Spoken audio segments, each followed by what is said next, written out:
I've recently got my hands on a PlayStation 2 and this intro gave me goosebumps. In this mini-series on the channel, I'm going to be playing some PlayStation 2 games from my past and giving them a review. First up, we have a game called Juiced. Now this game was released back in 2005 on basically all the platforms available at the time. It was released on Windows, PlayStation 2 and Xbox, and very recently, funnily enough, it's become available on mobile devices. This game was delayed so many times from the previous developers. Finally, THQ released this game in the 2005, and I remember reading about it in gaming magazines all over the place. This game was a big thing. Even the introduction to this game is pretty in-depth. That is an RX-8 that this guy is modifying, and this is before you even get in the game. So imagine when you're 10 years old and you've turned on your PS2 and placed in Juiced, and this is the introduction you get.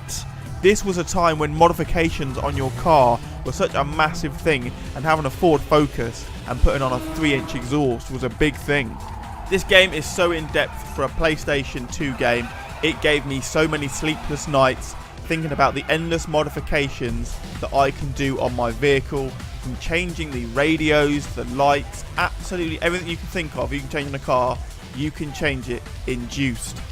Yes, although we can do that nowadays, back then this was completely new, and almost I don't think games now have the fun factor that this game actually had. I can't think of any game nowadays that you can modify cars to this extent and then go and race them on a street. Probably because manufacturers don't want to encourage that kind of behaviour, but this game really is something else. But that's just a brief overview of the game. I say we get in depth in this review, and I'll give you a run round. So to start off with gameplay, this basically includes everything you would normally find in a racing game. You ideally want to play the career mode. This is where you can level up your character, level up your vehicles, and race head to head against other people by way of circuit races, a point-to-point race, a sprint, and a show-off of all of your skills that you've acquired while playing this game. Now, I'm not sure why this game features borderline racism. However, other than that, it's quite a good game.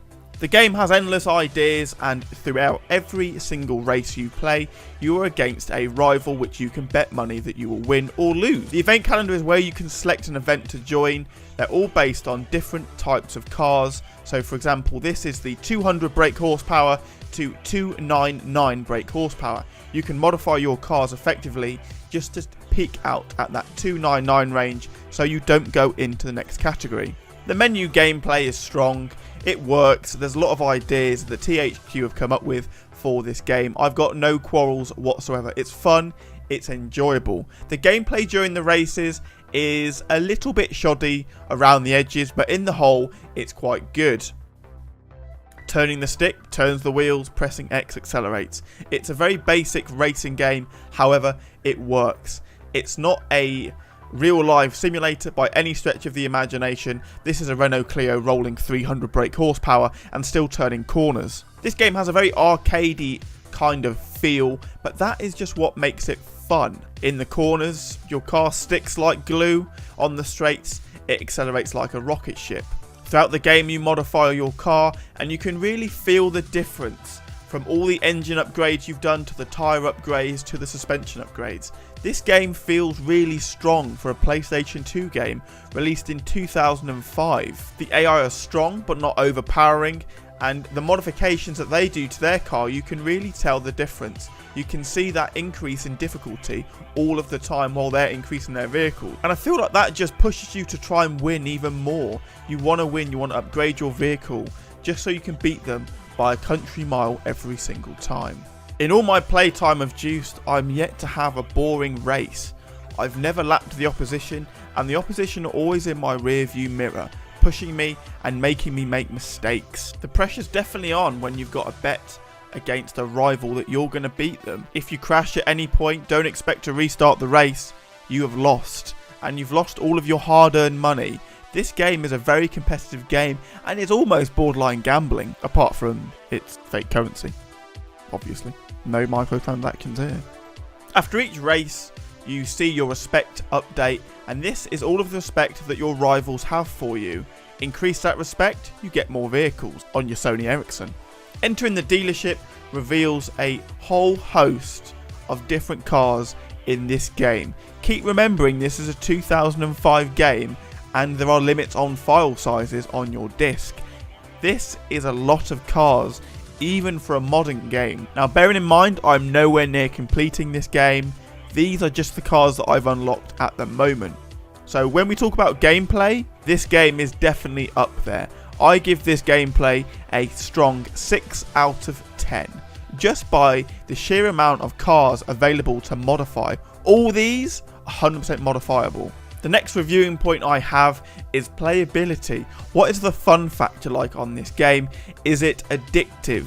Well, for me when I was younger, and especially now also, now I can appreciate all the different cars, the file sizes, everything that they've crammed into this small disc for a PlayStation 2, I can now say that this game is extremely addictive. If you can get by the kind of amateur graphics, remembering this game is from 2005, I think there is a lot of hours to be had in this game still. I would say this game is highly addictive, to the point that I'd probably give it an 8 out of 10. And that's mainly because the gameplay is good, it's strong. The constant modifications that you can do to your car and the fact you need to win to gain respect to unlock those cars. It's basically a rank system and it works really effectively in this game. However, in career mode there's also other options. You can create a crew and they can race the cars for you. Over time they improve, their composure increases so they don't slide out on every single corner, and that just adds another massive aspect to this game. If you're eating your dinner that mum's cooked for you, you can set Amber up to race and she will race. She'll win or lose and gain you respect either way.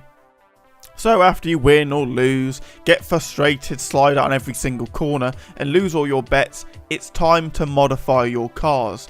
Now this is just a very brief rundown of all of the modifications on this car. There are absolutely hundreds of cars, hundreds of modifications, from the Golf GTI, the Subaru, basically any car you can think of, any hot hatchback, this game has it, and has a whole load of mods to go with it. This game is incredible even in today's standard. All of the modification brand names are real, the car names are real.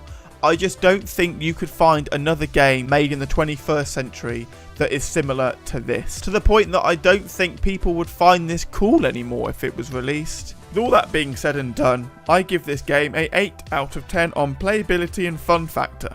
Next on the reviewing agenda is graphics. Now this game was released in 2005 and I think it's very important to remember that fact.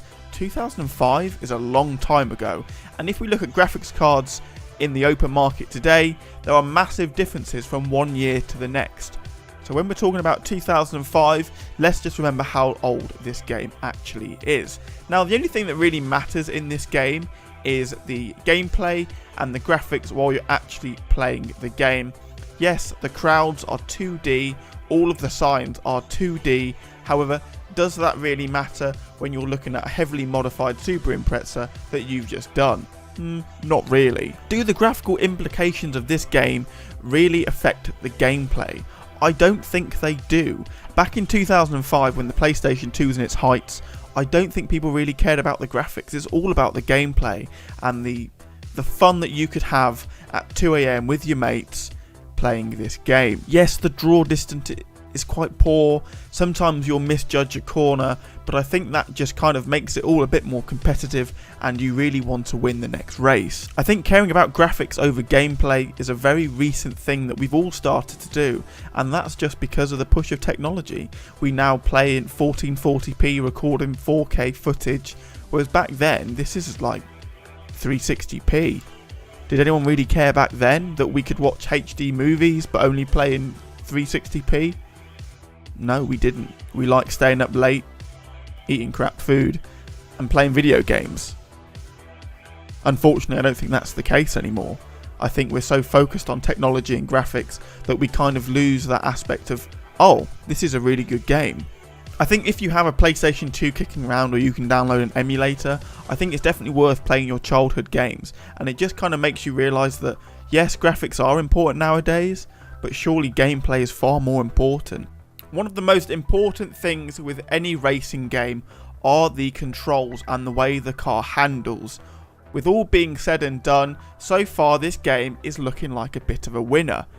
Gameplay's good, it's playable, it has a good fun factor, the graphics are okay. However, if the controls are really bad, the whole game gets in the bin. Although I'm happy to inform you that the controls of this game are quite good. It's very arcadey, yes, that's confirmed, but I don't think it's trying to be Gran Turismo. It's trying to be a fun arcade game where you can slide around your Golf GTI around the map and make it do some pretty interesting things. Drifting is a massive part of this game, and although it slows you down, it makes you look pretty cool.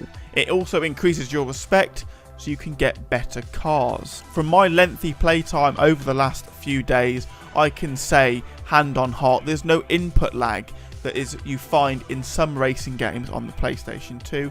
It almost feels like you're not really connected to the game and you're just a passenger. In this game, I really felt connected with the car and what was going on the screen in front of me. Is it going to rival Gran Turismo? Absolutely not. This is most certainly an arcadey kind of feel to it, but what it does do really well, it's a strong controlling game, and I think it really does engage you. So there we go. That's the review of Juiced. I think overall this game should get about a 7 out of 10. The things it does do, it does really well, and yes, it misses out some things. The graphics aren't brilliant, but does that really matter on a 2005 racing game that cost £25? Not really. I think we can look past that. So 7 out of 10 is a good strong candidate for one of the best games on PlayStation 2 in the racing category. I think if you have access to a PlayStation 2 or a PlayStation 2 emulator, you should definitely give this game a go. If you enjoy modifying cars in real life, then this can give you some quite good ideas for modifying. For me, I have a Golf GTI, and although I don't want to put a massive exhaust on it like in this gameplay, it gives me more ideas about my car and what I can do to it. If you enjoyed this whistle-stop tour of Juiced on the PlayStation 2, remember to drop me a like and a comment if you enjoyed. Put down if you would like to see more of Juiced, maybe as a side kind of let's play of me going through all of the different cars and modifying them. Or if you'd like to see any other games from your childhood, just put them down below and I'll make sure to play them and give them a review. Some people would never have played the PlayStation 2, and if not, I think this is a really good series to follow, as some of these games people would never have heard of, and it's where racing games kind of came from. So if you're one of those people that haven't played the PlayStation 2 or realise what games were available back then maybe subscribe and follow the series. Either way, I hope you all enjoyed my review of Juiced. Make sure you leave me some feedback and improvements. I'll make sure to get back to you. Anyway, until the next video, the next review on the PlayStation 2, take care.